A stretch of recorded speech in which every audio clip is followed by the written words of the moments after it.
No, we don't accept it for three reasons. The first reason, we never saw the evidence. This is first. Second reasons, everything was going on as far as the investigation is not transparent.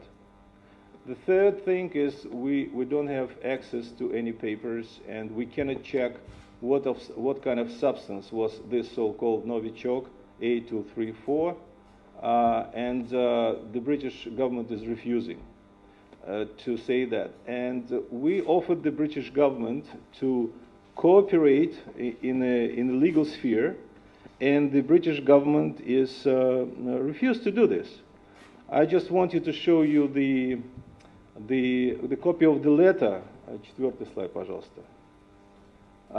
So this is what we got from the Home Office. So basically, the Home Office denied any forms of cooperation. And when we checked a little bit closer what the, let's say, Article 2B of this European Convention, and it reads that if the requested party considered that execution of the request is likely to prejudice the sovereignty, security, order public, or other exceptional interests in this country. So basically, we don't see any cooperation. We don't see any evidence. We have only the newspapers who are basing their articles on the leaks. And the Foreign Office cannot say whether these leaks are correct or not. So basically, this is the short answer. And that's as one from Sky News. Why did one of the 4 diplomats in the Netherlands have on him a receipt showing a journey from GRU headquarters to Moscow airport on the same day they flew to the Netherlands? You're talking about the incident in Hague, right? So it's that people were the 4 diplomats, and they came to Netherlands with a routine mission to the embassy to support technically the embassy and to check the communications lines of the embassy for the security reasons. Here in the embassy, I'm signing almost every month, maybe 10 requests from the British government for the same mission. So the same people are coming to Moscow, checking the facilities, checking the system, checking the communications. So this is the routine matter. What happened in Hague? By the way, it happened, half a year in April. And everything happened, just appeared in the media when the media campaign started in the United Kingdom. So what they did, the Netherlands, they basically, without any explanations, they detained them and asked to leave. And so after that, we didn't get from the Netherlands governments in April no complaints, no official requests, no nothing. So, of course, for us it was quite unexplainable why they asked them to leave. Of course, if the government, the local government is asking to leave, so you are leaving. But 6 months later, just a few days ago, when the whole media campaign started in the United Kingdom and in some other countries, especially in the United States, all this story, this story was brought up. Of course, we put all these questions to the ambassador of Netherlands in Moscow, asked to explain the behavior of the country, and asked the evidence, which was very important for us. They couldn't produce anything. So there were some kind of, let's say, stories in the newspapers, in Netherlands, here in the UK, that they tried to compromise the Wi-Fi. But everybody knows that in order to, just to have a Wi-Fi, access Wi-Fi in an organization, you just simply come to the organization and you have Wi-Fi like in any premises. So this argument, which was used by some journalists in Britain is, from my point of view, is not sustainable. But we are working not with the articles, we are working with the official information. And the official information, as we said, we explain what these people did in Netherlands. And it's a routine job like any other embassy is doing all around the world, British, some others. And there was nothing there. So, but the media made a story, and later on, there were certain official statements in Netherlands which we didn't accept. And we, as I said, asked the ambassador to explain certain things, to present the evidence. There was nothing. So basically, this is the story. But were they military intelligence? Otherwise, why did the receipt show that he left GRU headquarters that day? Who left? They were asked to leave. No, there was a receipt discovered on one of the men that showed he took a taxi from GRU headquarters to Moscow. Ah, you're talking about that. Was he there as a member of the GRU? Listen, I like the stories about the taxi and everything, so we simply don't accept it. If you have something, in Hague, you have to ask, and you have to present. All other things, why they have more than one mobile telephone, for example. Most of you have a few. So, I mean, it's not serious. We are working on official basis with the facts. I'm Carl Arundel from Islamic Channel television. As you know, last week our Foreign Secretary, Jeremy Hunt, and the Dutch equivalent made an announcement that they had uncovered a major hacking campaign, and they identified a number of companies, including a small UK TV network, which happened to turn out to be Islam Channel. Now, I've heard you refuted state-sponsored involvement here, but you would have seen the long list of interesting names of the agencies that have been causing disruption. I'd like to know whether you accept that they are Russian-based agencies and what degree of involvement you are taking to try and bring them to book and to assure not just our viewers and executives at Islam Channel, but other TV networks have systematically been hacked as well, that it won't happen again. Thank you very much. Thank you very much for this question, and thank you very much for coming. Because personally, I read with a huge interest, the article in the Financial Times. That was, I think, on the weekend. May I have this article? Yes. So there were three things in this article. So Russia compromised the network in the Foreign Office, so we couldn't check that. Russia compromised the Porton Down lab. We couldn't check that because, this is the secret lab of the Ministry of Defense where some tests with the Novichok happened. And there was a media, Islamic Channel. And we immediately sent, and thank you very much for welcoming our diplomats to that channel, because this is probably the only organization who could just at least talk to us without any, let's say, letters or something like that. And I just want to just raise your attention to the fact that that story happened 3 years ago, right? And you had some problems with the emails, as I understand. Some problems. Some problems, yeah, that's right. So the guys from the GCHQ, they worked for half a year there. And they, as I understand, told them that there was a very skillful hackers 3 years ago. But they didn't say that they are Russians, right? That's true. They said That's it true. was a state intrusion. Yeah, so they were not Russians. So 3 years later, so they bring your channel to this article, which was written in a respected newspaper, with certain references to the, let's say, official sources, intelligence sources, maybe the sources in a deep establishment, who knows. And so basically, Russia appeared when the anti-Russian campaign started in the UK. Now, your channel became very useful. 3 years ago, something happened. Nobody knows what. They fixed it, so blame the Russians. You know what's interesting? I was quite excited about that article, and I wrote a separate letter to Foreign Office and asked them to explain me what the leaks means in the British press. For example, if there is a reference that, Downing Street or Foreign Office or, some officials said something, does it mean it's true? Or it's just the fantasy of the journalist? And what is interesting, basically, they couldn't explain us. Because we told them that because we are all readers, and if the newspaper is making the reference to you, you have to either to accept it or raise your voice. In this case, nobody raised the voice.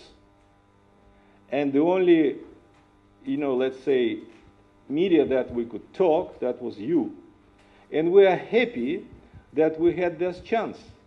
Because today, unfortunately, everything, mostly, I think so, which is published in the British press with the references to so-called authorities, sources, does it mean fake? Because, we believe, I told the Foreign Office that if you are not saying that this is true, we consider this as a fake. So that was the story. And thank you very much for your question. Thank you. Kathy Newman, Channel 4 News. Given that the GRU is now a global laughingstock because of these failed operations in Salisbury and The Hague, will heads roll for that? And if the Salisbury suspects, Alexander Petrov and Ruslan Boshirov, exist, as you say they do, why not put them on TV with Alexander Mishkin and Anatoly Chepika? Because that would clear things up. And finally, just on Erin Banks, if I may. I'll come to Erin Banks in a minute. Okay, keep the Erin Banks, The first question is about these two guys, Boshirov and Petrov. First of all, they exist. And there was an official interview of them in Russia, which was covered by the BBC, by the way. So there was a long conversation, and they were asked, from my point of view, two very important questions. Are you Petrov and Boshirov? They said officially, yes. So on the record, did you work for the GRU? That's what I see on the records. They said no. So at least we have an official statement with them. With the Skripal, nobody saw them since the 4th of March. We don't know whether Skripal is alive, where he is now, where is his daughter, no information. And the book which was written about him, that was based on so-called, let's say, interviews that took place a year ago before everything happened. But you've deflected the question, because we've now got information, official documents, passports, photos, linking Alexander Petrov to Alexander Mishkin and Ruslan Boshirov, Anatoly Chepika. You didn't mention what's the source of this information, and I'll tell you, the source is the Bellingcat, which is a very close links to the British Special Services, including the financial side of that. So basically, and what is interesting, so why not put them all on TV together? Just a moment. Go to me the side 9. 9. Sorry, it doesn't work. Yes, Ben Wallace. Yeah, that's right. He was asked to make a comment on the activity of the Bellingcat. You see what he said? And you're asking me? Don't you find the evidence that's now out there in the public domain persuasive? That's another story. When we asked the Foreign Office how you see all the statements, they told us, and I received the official note, the UK values the freedom of its press and public debate on issues of national and international importance. So this is official notes. The government does not and cannot dictate what the British media says. So basically what we're talking, we have the Home Office, we have the government, who is just staying away for all these statements of the Bellingcat. So Bellingcat is not a media. This is the tool for the deep establishment to leak certain things. So what you're telling now, that everything what was published in the Bellingcat is the truth. We don't believe it. Okay, so put the 4 men who you claim are separate people on television together. So what I want to ask you, the government of Britain refused to cooperate with us in an official way. We cannot just react on every single publication.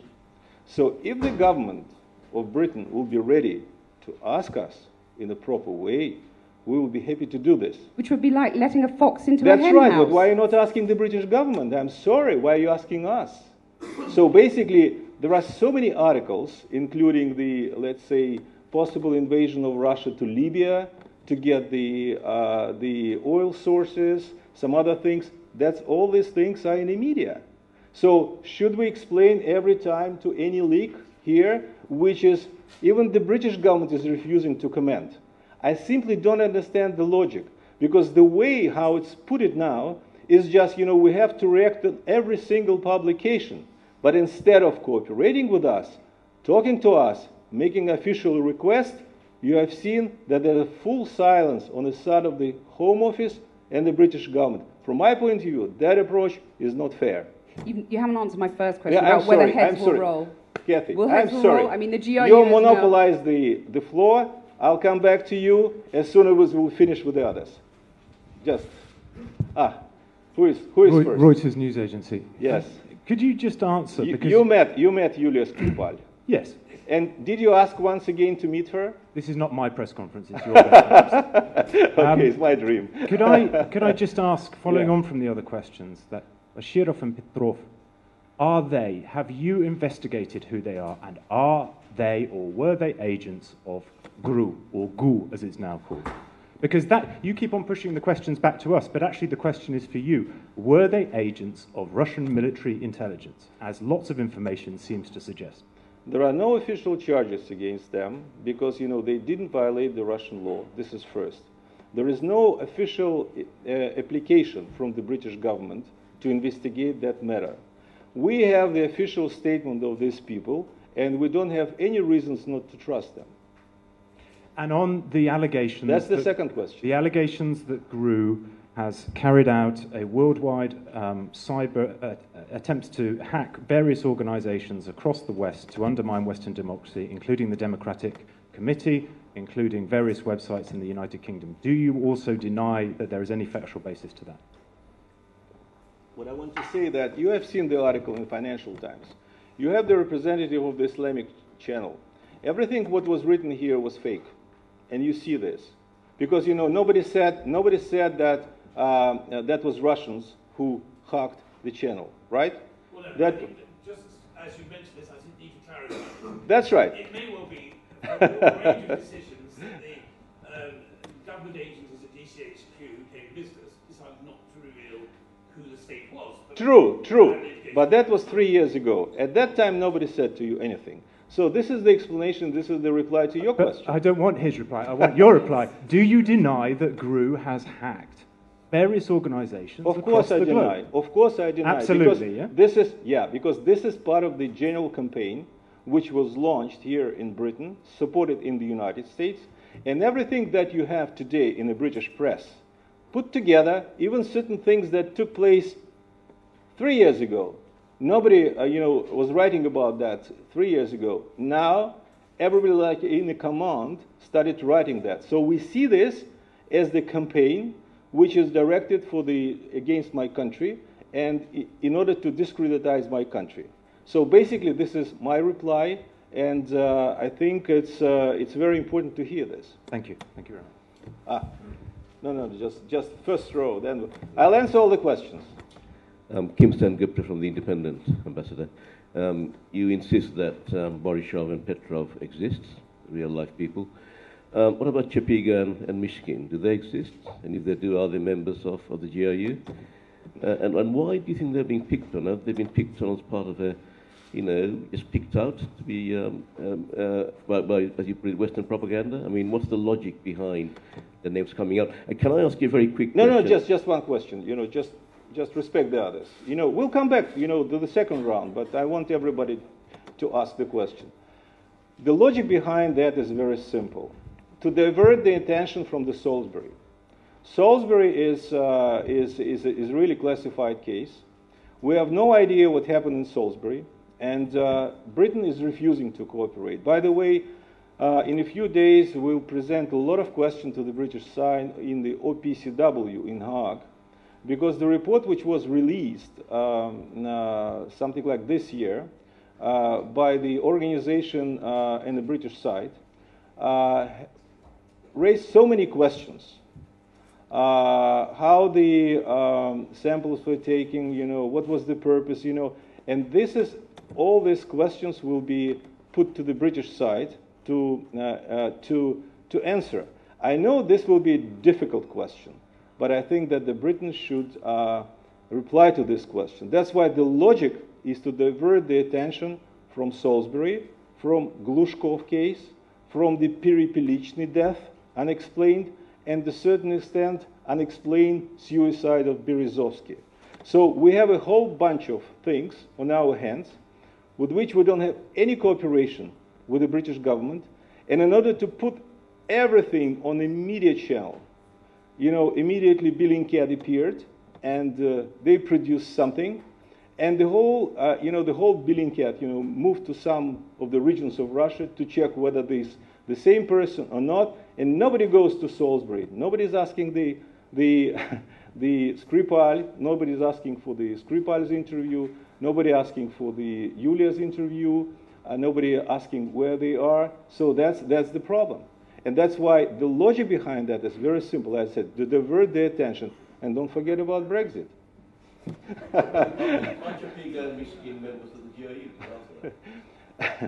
I'll tell you, you have, this is the creation of the Bellingcat, okay? The Bellingcat, we know whom this structure belongs and whose tool the Bellingcat is. So basically, I'm quite sure that you will hear a lot of other different stories on that. What we have today have physically two people, which made something like 30 minutes interview, what they did, and there is no way not to trust them. At least this is their responsibility. Thank you, Mr. Ambassador. Andrew McLeod from the New Daily in Australia. Just on Mr. Borissov and Mr. Petrov, I assume they've done military service in Russia, as most Russian men have. Would you be able to release to us their military service records? And given that the Russian ruble has come down quite a bit recently because of US and other sanctions, you need to be relatively wealthy to travel overseas. And I'm just curious, what jobs do they actually do in Russia now? And would you be able to share their professional CVs with us? I think they're fascinating people. Okay, I got it. And the ruble, just a little bit shaky because of the US sanctions against China. But that's another story. This is the World Bank. So basically, I'm operating only with the official information. No. Not just the Bellingcat, but the official information. I'll send you the interview of these two people where they explain what they're doing, what they did, what's their history. Everything is there, 30 minutes. If I may interrupt for a second, I accept their story in that they were tourists. Good. I'm just really interested about what their military history was when they did their military service and what they're doing for money nowadays, and I was wondering if you could release that, please. You're asking too much from the ambassador. I'm not in Moscow. Well, I'm working with you, and well, I'm just having the information that I have. Mr. Ambassador, I'm quite happy for you to get that information from Moscow and share it with us at a later date. Yeah, but if the British government would ask you, why the British government is not asking? I'm not fussed about the British government. As an Australian, you don't care about the British government. Yeah, as an Australian, I really don't care about the British government, and I find their Brexit strategy amusing, but that's a completely different story. Yeah, but I'm just really, Mr. Borissov and Mr. Petrov, just like to know what their military history was. I got your question, and to clarify, we want close cooperation with the British government in order to verify, and we want transparency on that matter. And you can ask, a dozen more questions on that, but it doesn't change the whole situation. 2 Russian citizens had an attempt to be killed. We don't have any information. 1 Russian citizen, Glushkov, he was killed 7 months ago. We don't have any information. Imagine the Australian person will be killed somewhere. What will be the feelings of the Australian government in this case? They will definitely be demanding, just the local government, just at least to explain what did you do in 7 months to understand, what's happened for the relatives and all these things.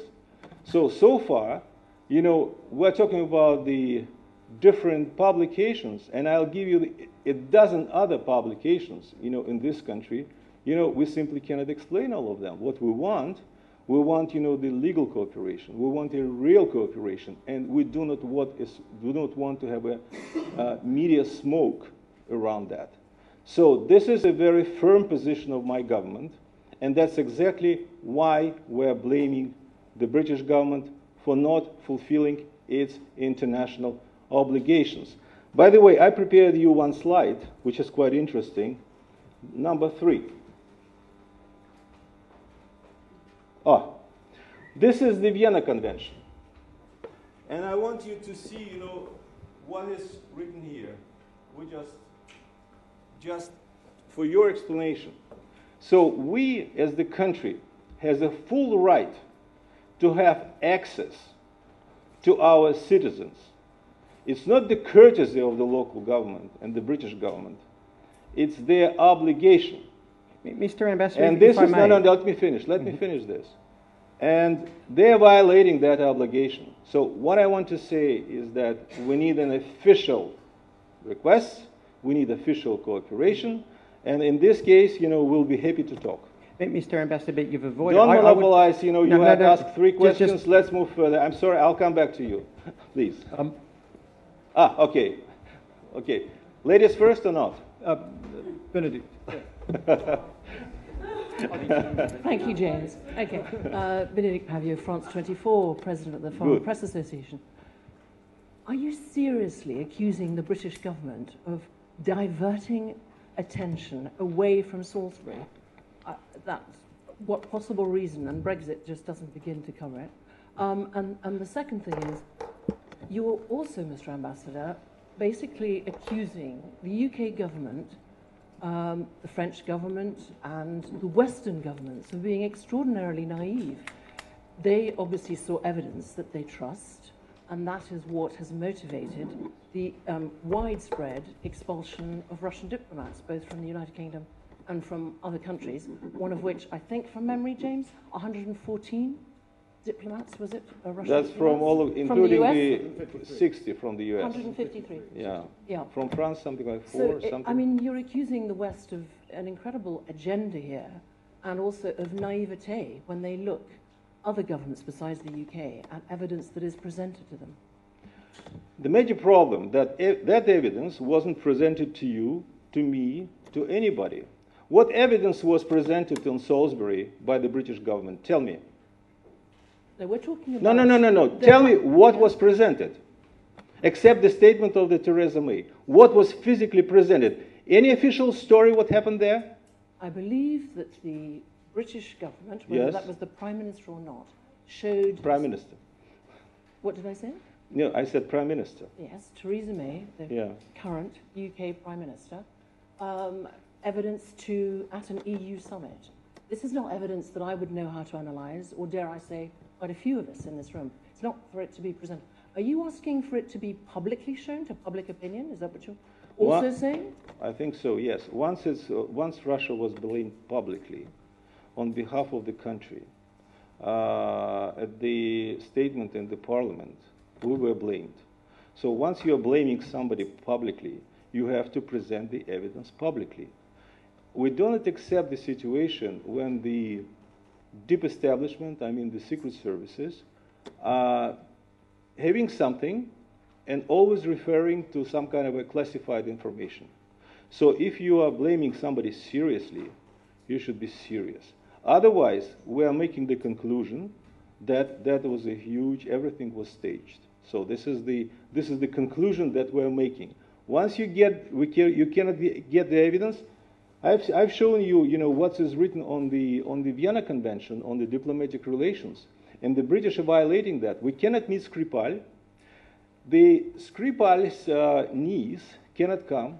2 times visa was refused. Victoria, Yeah. The mother tried to call him. She was refused. So basically, they are isolated. As I said, we don't know what's happening to them, and this is exactly what the British government is violating. It's international law. It's not the rules. It's law. So basically, we in Moscow would like to see the evidence and then to make our conclusions. But without evidence, we cannot accept the allegations that we hear. Does it hurt more? Do the accusations hurt more? Or we seem to be in a different phase now? Before, people looking at your Twitter feed were laughing sometimes at the UK. Now, the shoe's on the other foot. A lot of the laughter is that, and as Kathy referred to in her question, the laughing stock seems to be the, quote, bumbling GRU. Yeah, that's right. But the problem is that we cannot replace the official position of the government by articles. That's the problem. So you can write thousands of articles, but you have to get the official reply, official story, transparent investigation, you have to present. When you're coming to the court, what they're just considering not the articles, they're considering, the evidence. So this is the same situation, because the allegations which were made, they're very serious. And that allegations was supported by the massive campaign, including the expulsion of the diplomats. I know for sure that most of the countries never get any evidence in support of the British position. But of course, I cannot present these points of view. We simply know that. But this is for your information. We want, first, evidence, second, official cooperation, and in this area, we are ready to discuss any issue. Because for us, it's also the matter of the quite a serious approach. Because, we don't want to be blamed here in the UK, because most of the people are misled by this article that are being published, not only in British newspapers, but some kind of organizations like the Bellingcat, which has nothing to do with the media, which are working for the deep establishment. So that's the problem. Hand over to my okay. colleague. So, Ambassador James Landau from the BBC. Ambassador, just with the greatest of respect, many countries around the world think that the account that you have given today of Salisbury and The Hague is a pack of lies. Many countries around the world think that the Russian military intelligence has shown itself to be less than competent. Now, in the face of that, international criticism, international mockery, what's Russia going to do about it, apart from stick up its hands and go, ooh, fake news? first of all, I want to say that the number of the countries we're talking about is just 35 countries out of 193. So I have to disappoint you, this is mostly the West. And this is mostly the NATO countries, which has a very strong discipline on that matter. So basically, we're talking about the well-orchestrated campaign in UK, in the United States, and in some other countries. So the rest of the world, and I'm talking to a lot of ambassadors, every month I have a briefing. I brief them where we stand. And I'll tell you that the overwhelming majority of the countries, they simply don't understand why Britain is not cooperating with us, why Britain didn't give the evidence, why Britain is violating international law. All these questions are on the table. And there are some countries, from the so-called Western Bloc, who expelled the diplomats. By the way, that was a reciprocal measure.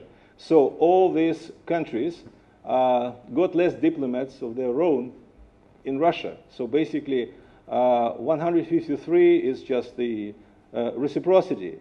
But at that time, that was some kind of a symbolism in order to show that there is a Western solidarity in order to do something around Salisbury. That's why that has brought us to the conclusion that it was well-orchestrated campaign which we see today. And all these billing cats, some other things, this is part of that campaign. Sorry about that, but the rest of the world wants to see what was the real story. And I think at a certain stage, the British government should answer all these questions, or at least present a credible story. So 7 months passed since that time, and I think it's enough time to say something. Underground. Yeah. Afshin Ratadze, going underground RT.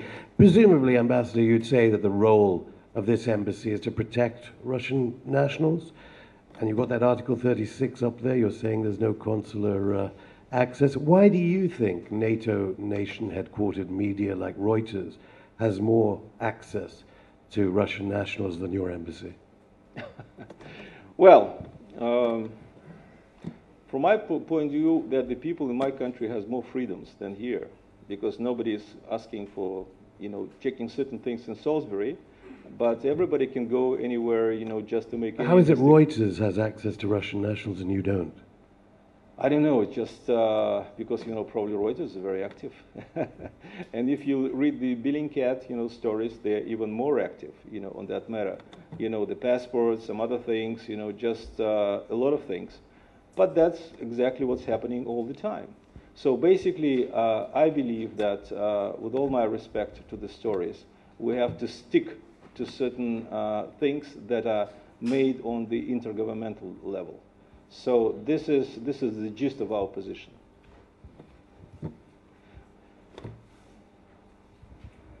So the whole row here, yeah. Thank you. BBC Russian service, Yuri Vendik is my name. You kept saying that Bellingcat being a tool of a deep establishment intelligence with financial links. What is the evidence you are asking for in the case of Skripal's? I cannot present you the evidence. This is, some kind of information that we have. We're not using this, but we're taking it as something that we have in the back of our mind. So that's it. I cannot present you anything. But we have a feeling. Just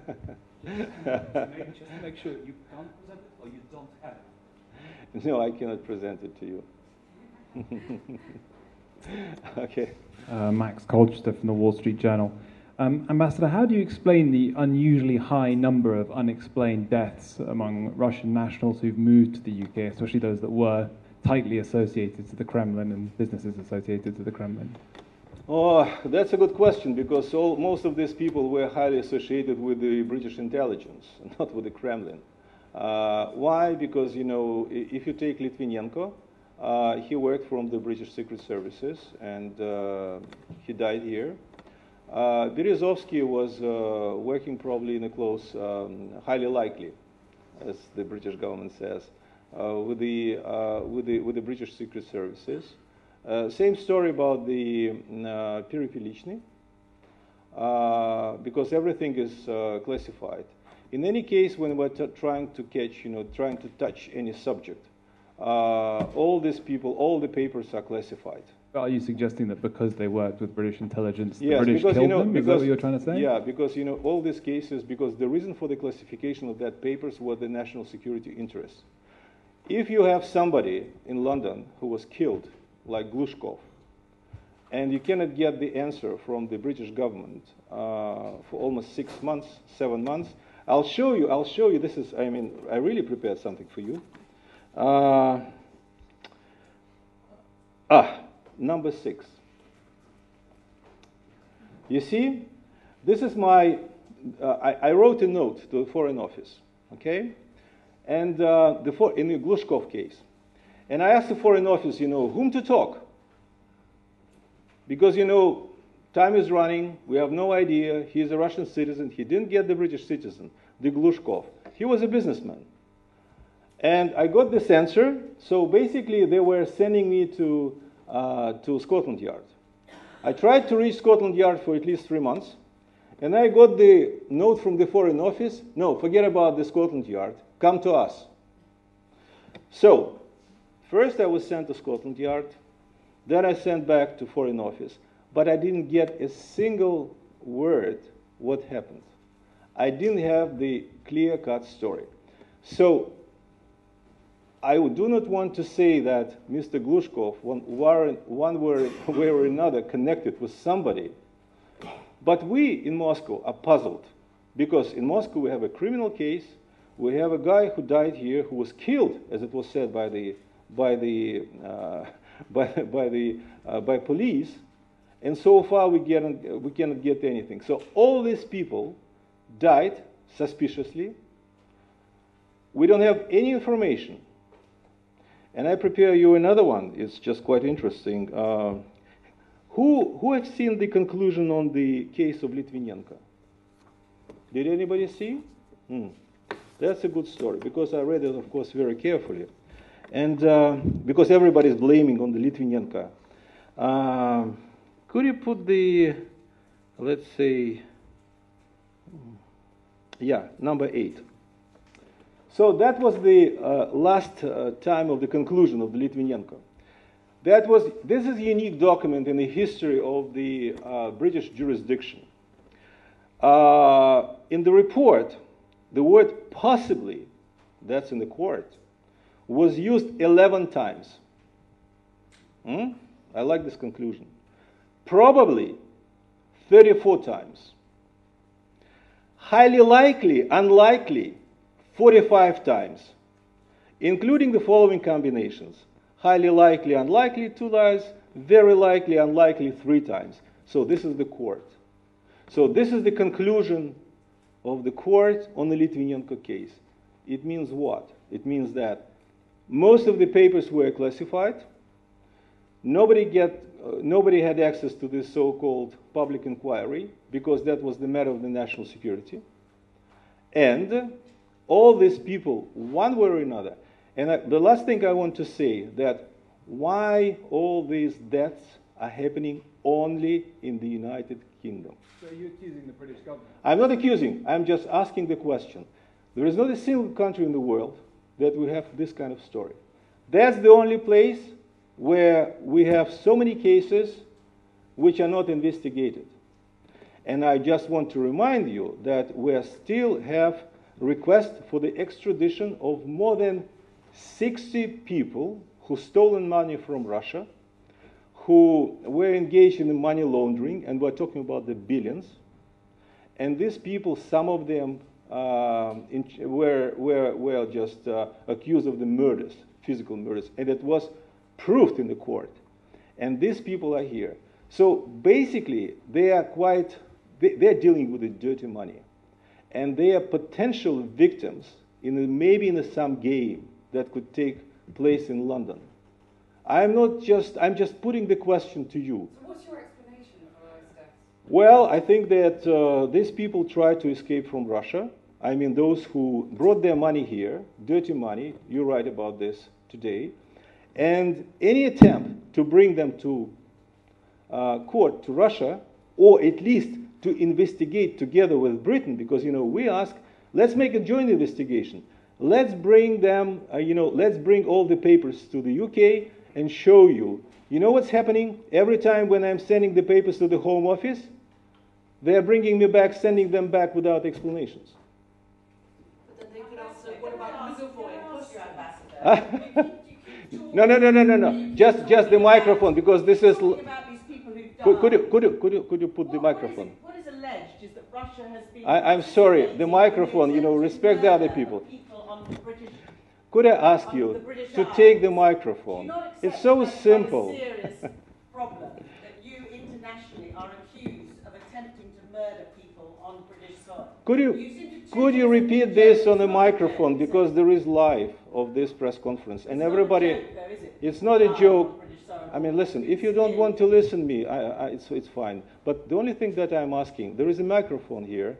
And please say everything what you want to say in the microphone. I'm just sorry. saying that you are making light of what are very serious issues, which is you're saying all these people have died or been hurt on British soil.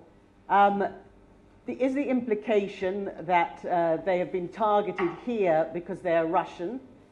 The implication from our government is that they've been targeted by Russia, that you were attempting to murder Sergei Skripal and his daughter in Salisbury. And you seem to think it's a big joke, but these people were attacked with a chemical weapon and nearly lost their lives, and one person who came into contact with that chemical weapon did lose their life. It's not a joke, is it? Do you not think that Russia's reputation would be enhanced if you were a bit more truthful about what has been going on? I want to say this is not a joke. And we're talking about the British reputation on that matter, because we want to investigate the case of the Russian citizens. We cannot investigate, and we don't have much tools to do this, because Britain is refusing to investigate that matter. All the things that were said on official level, we don't accept, because there are no evidence. So basically, when we're talking about the reputation, we're talking about the Vienna Convention, and we're talking about some other things. Why Britain is refusing to cooperate with us? This is the reputation of that country, not us. Because, we are rejecting that it was done by us. I mean, some people are writing that it's a state and all these things. As I said, this is part of the media campaign. Sorry about that. It's not a joke for us. For us, this is a serious matter. And believe me, the public opinion in Russia wants to know what happened there. And do you know that, for example, nobody even asked, was a camera, CCTV camera, on the not far from the house of the Skripal? Nobody even asked, from the British media. And the Russian media asked. We cannot get the answer. That's the truth. Mr. Ambassador, Who is? I'm Who has the microphone? I've got it right here. Just to understand a bit of your logic here, because you're saying that you cannot react to all these press stories and that you shouldn't do that. But again, then, when you explain the two Russian men that are accused of something, you refer to a press report. Why do you refuse to then have an official response about who these people are, put forward what is exactly known about them? I mean, you are responding with a press report that then we should accept as truth. Yeah, when but you won't do the same. I got your point. Very good point. But you're asking me based on the media reports. That's why I have to answer using the logic that these reports are presenting. So this is it. If there was an investigation and any cooperation with Russia on this matter, and we know that the Britain refused to do this in Salisbury, I think the case was a little bit different. And now in the UK you have dozens of different versions what happened, and some of them are contradicting each other. And believe me, we have the same numbers of the different versions in Russia, and the people simply do not know what happened here in this country, and they are just exploring more and more versions. And it's serious. No, I'll show you. No, just wait a moment. I got the official letter from Mr. Alan Duncan, the Minister for Europe and in the United States, where he was complaining that there are so many versions in the Russian media, and even asked to explain what it means. And I'll just give you quite an interesting just example what kind of stories we got. Just a moment.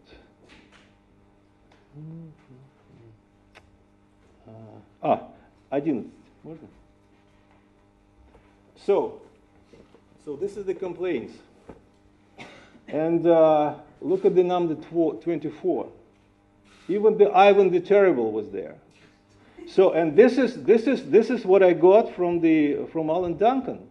He was complaining about the Russian media, who has different stories, and basically what we get from the Foreign Office that were misleading the Russian public opinion. It's not true, because the people don't have any information, and they start producing different versions. And I'm quite sure that these versions are a little bit different from what is written here. But in my country, it's not a campaign. In this country, it's a campaign. Please. One of the consequences of the Skripal case has been that a number of Russians have had difficulties getting visas to the UK. The most prominent was Abramovich, who happens to be your neighbor, lives a few doors down. Did he ask you for help? Did you intervene? Did you ask the British government what happened there? No, he didn't ask any help. I didn't talk to him at all. And but this is the sovereign right of every state to give access or not to give to sovereign country.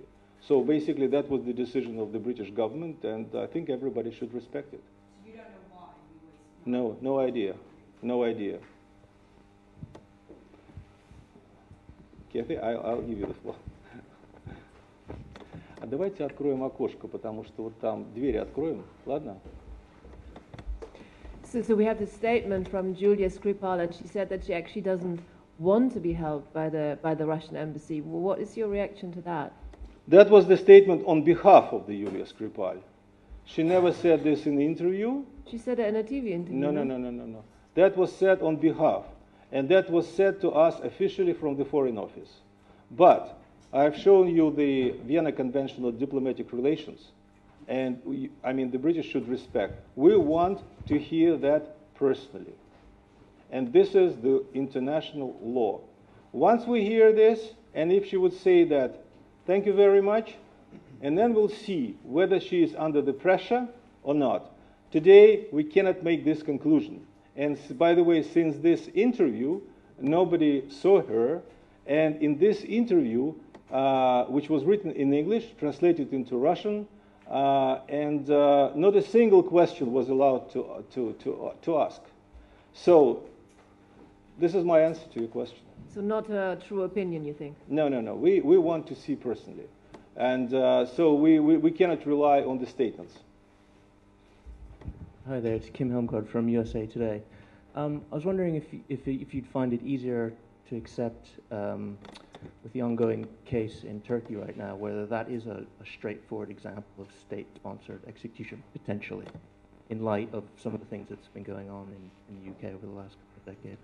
Well, of course, we're watching, tracking this story, but we want to see the investigation, so the conclusions of the investigation. So, as I understand, the investigation is going on. So we want to see the results before making any conclusions.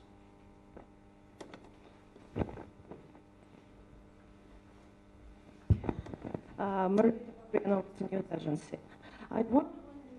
Louder, please. Sorry, yeah. I wonder, when do you expect to be able to fill in those vacant 23 positions in the Russian embassy, and what is going on with the visas for the Russian diplomats, and are you aware of what is going on with the visas for British diplomats in Moscow? So we cannot fill the positions because Britain is refusing to give the visas to the diplomats.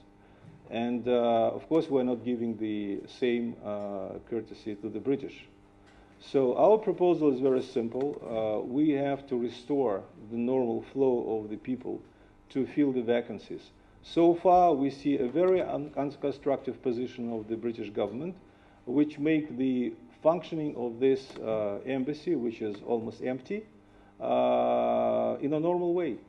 Because maybe a dozen people left in this premises, and we see this as the quite a specific policy of the British government, and I want just to use this opportunity to call the British government, to change this policy, just to establish the normal relations on a diplomatic sphere. Because my personal feeling is that Britain, as well as Russia, is interested in the normal diplomatic contacts. So far, we don't have this normal diplomatic contacts. It's a shame. But maybe there is something that we do not know. May I ask you a question? Alexander Kabarov, Channel Russia. Lots of questions about so-called Skripal case. It continues for almost more than half a year. Do you see any ending of this story? And on your opinion, how it will look like? Good question. I can just express my personal position on that, or not the position, but personal feelings. The way what I see today and the behavior of the British government, I think this will be, the whole story is moving in the direction of the Litvinenko case. Why? First of all, we don't have access to investigation. This is first. Since Skripal, one way or another, was connected with the British services, and by the way, I like that most of the British media are writing that he is the Russian spy instead of writing that he is a British spy. But that's off the record. What I want to say is that so most of the investigation for the national, for security reasons, will be classified. So there will be a public inquiry. On that inquiry, nobody will get the access to certain things. So it will not be transparent. And then at the end of the day, the results will be presented to the court. And the court, with this 45, highly likely, some other things, will just simply make a conclusion that Russia is guilty, and this will probably be the result. I'll be happy to be wrong, but what I see after 7 months of the investigation, it's not so difficult to see, what could be the result of that. Maybe not. Maybe the British government will decide, okay, so we get now the story. We'll present this story. Here is the evidence. Here is the facts. They will call the embassy. We're ready to meet. We're ready to talk. We're ready to ask all the questions that we have. Let's sit down and compare. Straightforward conversation, and to see, what was there, what was here, who are these guys, some other things. All these things, maybe that could happen, and I'll be happy. But so far, I've shown you the letter of the, what was the, let me see, number 4. So this is it. Kathy. No, it's just RT, and then I'll come into you. Thank you, Ambassador. Just to look at the wider picture, do you essentially said that political dialogue is frozen between Russia and the UK? That seems quite clear. Are we basically back to Cold War times? And also, what is the way out of this deadlock? Because it's for months now that Russia is being accused of one thing after the other, and it continues to deny things, yet nothing seems to be moving forward. Again, Russia asking for cooperation through official channels. That's not happening. How are we going to see this move forward, or is this just going to basically continue indefinitely? Thank you. It's a good question. I think all of us should really assess what's happening because it's quite an unusual situation. It's not about Russia. I know that European Union was sanctioned, and China, one way or another, was sanctioned. And so many countries are being under the pressure of some countries. Here is Skripal case. Some other things. We didn't talk about Syria, but you remember this strikes, missile strikes of UK, France, and the United States against Duma, city Duma, where nobody found the chemical weapons, which was allegedly the government used, and there was an inspection from the OPCW Secretariat, and so nothing was found, but the missiles were launched. And we heard the statement of the Prime Minister why the United Kingdom did it. So today we have something extraordinary. So basically, I think all these things should need an assessment. What's going on? What kind of world we have today? And what are the new threats? Because I meet a lot of people here in this country, and they're quite nervous what's going on. So it's why they're nervous? Because so many countries are violating the international law, and that's the key question. And we have to stick to that. And by the way, the last session to I just give you an example of how the chemical weapons wasn't used in Duma, and Britain struck Syria, the legitimate government. So it's a very rhetorical question. I just gave you the fresh example. So that's the example. Kathy. I just wanted to ask, Ambassador, why you're so keen to help the Brexit backer Erin Banks. Is he a useful idiot to you? No, this is, we're always checking, different positions in this country, because country is divided. It's not about him. All of us are meeting just almost every day with those who are supporting Brexit and those who are opposing Brexit, to a certain extent. And he was one of the persons, whom we meet, because, I was curious why he's giving so much money, for that exercise. But there were so many things, so many people, in the House of Commons, different businessmen. I didn't meet Soros, because he has a different position, and he gave a lot of money for other, let's say, side of the story. Have you held 4 meetings with anyone who? Have you held 4 meetings with anyone who opposed Brexit? No, it's just opposing Brexit. He was thinking about the. He was first saying about the possible economic cooperation with Russia, and we directed him to the trade mission. And there were several proposals for the cooperation based on the state banks and some other things. And as I was reported, he basically didn't like it at all.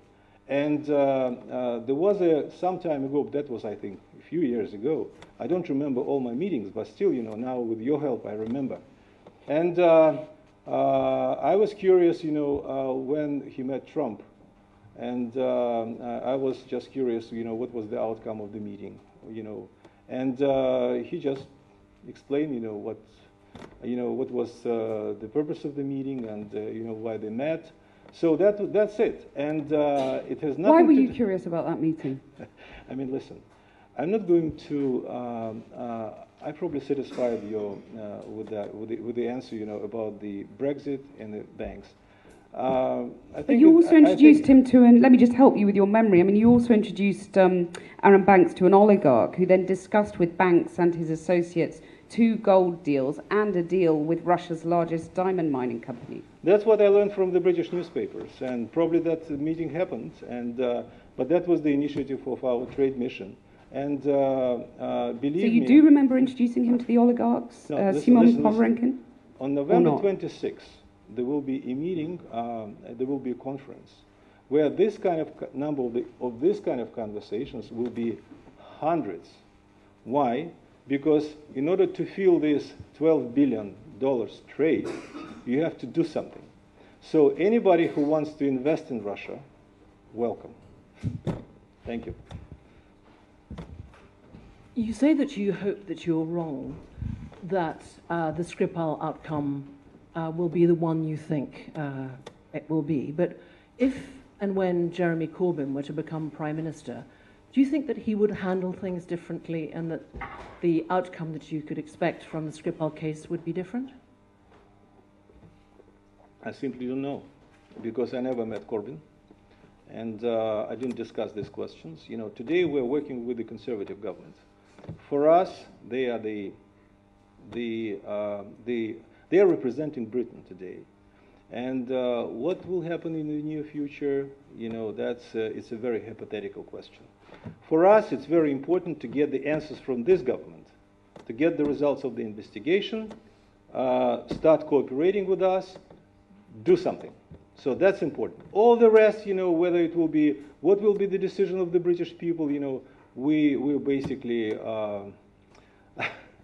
even not considering that. Do you think you might be in a stronger position to obtain an extradition of the 60 people? I don't know when that started, over what period of time? Yeah, it's something like 15 years already. Okay, so it is pre-Litvinenko. If the Russian government were to agree to extradite Lugovoy and Kostun? What I want to say is that first you have to get the real charges against them, okay?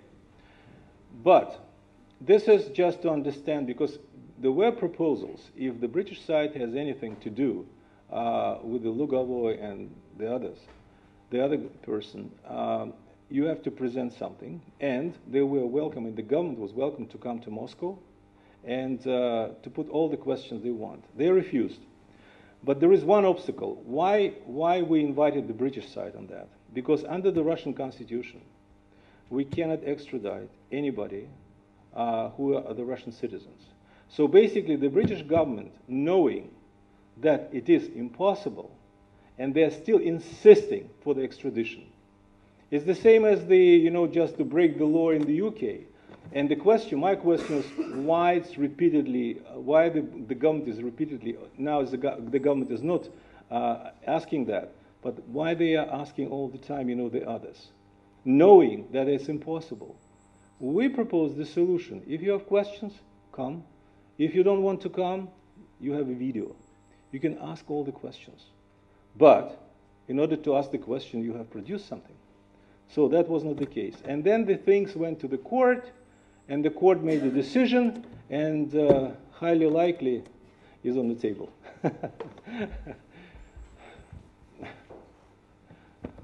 Reuters again. Could I ask a stupid question, and apologies for this? No, there are no stupid questions. I just wondered, given that many people are sort of sniggering at GRU or GU, how professional is this organization in your deep knowledge of Russia and Russian government affairs? Is it an efficient, strong organization with professionals working for it, or is it, as it's been portrayed, a sort of slightly shambolic operation? May I quote the response of the British government to I prefer your assessment. No. This will be almost the same as mine. The UK government will ensure that it continues to have at its disposal effective offensive cyber capabilities which can be deployed wherever, whenever required to meet the full range of threats for both deterrence and operational purposes in accordance with international and international law. 9th of April, Foreign Office. So that applies to Russia too, yeah? Listen, if you want to know how effective somebody, you have to ask local people how they feel. Why are you asking us? Ambassador, Sky News again. You gave us a very comprehensive explanation as to why 4 Russian diplomats were in The Hague. It wasn't anything to do with the location of the OPCW. They were there just to look at the communications in the embassy. Why, therefore, did they have train tickets on them to Switzerland, not to Geneva or to Zurich, but to the location of another OPCW? I don't know. I'll tell you frankly. They came to the embassy to check the communication safety. That's what we explain officially. So why were they due to go to Switzerland before they were rumbled? I don't know. It's not my business. I just pretty suspicious. When the questions was raised about the activity in Hague, we first asked the questions to the Hague people, and then we explained what did they do. And we're very disappointed the way how the Netherlands behaved in this matter. That's it. I didn't track any other activity. So there was a question, so we gave the explanations. Pretty suspicious, though, isn't it? I mean, why else would they have train tickets on them? I'll tell you frankly, it's not my matter at all. And I just even don't want, just to read about that, because, what I'm dealing with is something which was brought up to us officially, and that was brought up officially, in Netherlands. And we did this also officially because, listen, we're in a serious business. We're intergovernmental business. And I'm just giving you the explanation on behalf of my government. I just cannot fantasize. If I don't know anything or something, I'm just telling you because it's not my cup of tea. What I know for sure, it is what happened in Netherlands. So you know exactly why they're in the Netherlands, but you don't know why they're going to Switzerland. Okay. Australia. Yeah, I'd like to change subject slightly again. The Russian Ministry of Foreign Affairs has a great reputation at long-term scenario planning. When the Soviet Union ceased to exist, the Security Council voted to endorse the Russian Federation as the successor state to the Soviet Union. Continuing state, sorry. Yep. Continuing, that's the difference, because we took all the obligations of the former Soviet Union. Correct, and the question I ask is, particularly post-Brexit, with Nicola Sturgeon's press conference due on Monday, if Scotland were to break away from the United Kingdom, would the Russian Federation back England and Wales as the continuing state for Security Council membership, or would it cease to exist? Very hypothetical question. I'm sure you've planned it out, though. Next week, I'll probably next month I'll be in Scotland. I'll talk about that with Nicola Sturgeon. No comment on that. So, everybody satisfied? 1 hour and a half. I answered all the questions. No, the last one. Oh, he's on the back. Thank you for your patience. Microphone. Ambassador? Okay. Who got the microphone? Sorry about that. So you mentioned about these 60 people that Russia would like to see extradited from Britain to Russia. Might a way of encouraging that to happen to be as a goodwill gesture if Russia were to extradite to Britain the 2 suspects in the Skripal case, and then in an open court of law, all the evidence that you say that you haven't seen can be presented, and a court of law can decide whether these were 2 GRU operatives carrying out a nerve agent attack or just a couple of guys who were interested in 11th century architecture and had a day trip to Salisbury. So what's the question? It looks like a statement. It's a wishful thinking. Of course, I would like to see the end of this story, but how to do this? How to make it closer? How to? Yeah, just how to, let's say, do something in order to speed up the investigation and make it transparent. So this is the solution. The whole story is about the cooperation. Otherwise, without the cooperation, you cannot put all the questions that you want, and I'm quite curious why the British government, is not cooperating. So that's the answer. I mean, somebody should be constructive. And the last one, everybody's tired.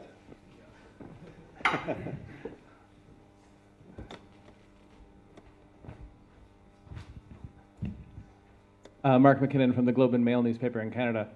Just a question about the broader issue of Russia and its reputation. Yesterday, the Patriarchate of Constantinople granted independence to the Ukrainian Orthodox Church. How significant is this, and what's your reaction? Why do you think the Patriarchate made this decision? Well, you know that in my country the church is divided from the state, and that's why the Russian officials they are not commending this at all, because this will be absolutely incorrect. But I'm Orthodox, and I could just say on a very, very personal basis, it's a pity. I just explained to you. I'm the ambassador. You know, when in the time of the Tsar, the embassy had the people from the church, because you know the government and the Tsar family and everybody, you know, they were connected to that. After the revolution, you know, we have absolutely different story, and today, like in many other countries, it's absolutely separate. So we're not commending anything on that issues, because this will be definitely interference into the to the church matters, and they produce a lot of comments on that, and we're just watching this. We could be just one of those who are Orthodox and has its own feelings, but this is not for the press conference. Thank you so much. My question, when you want the next press conference? When you're going to make a dramatic statement to us. Ask the right questions. So, you know, next month? We want more news. Huh? We want more news. Okay. Give us some breaking news. Okay, good. So I rely on you. Whatever you say, I'll make it. Okay. Thank you very much. Thank you for your patience. And have a good weekend. Thank you. Oh my God.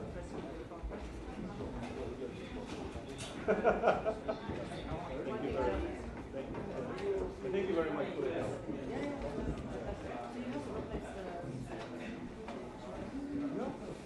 We just found the guy.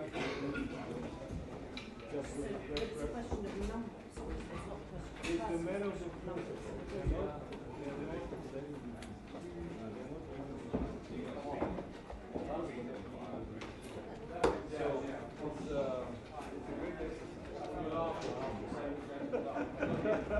so, they have the same position.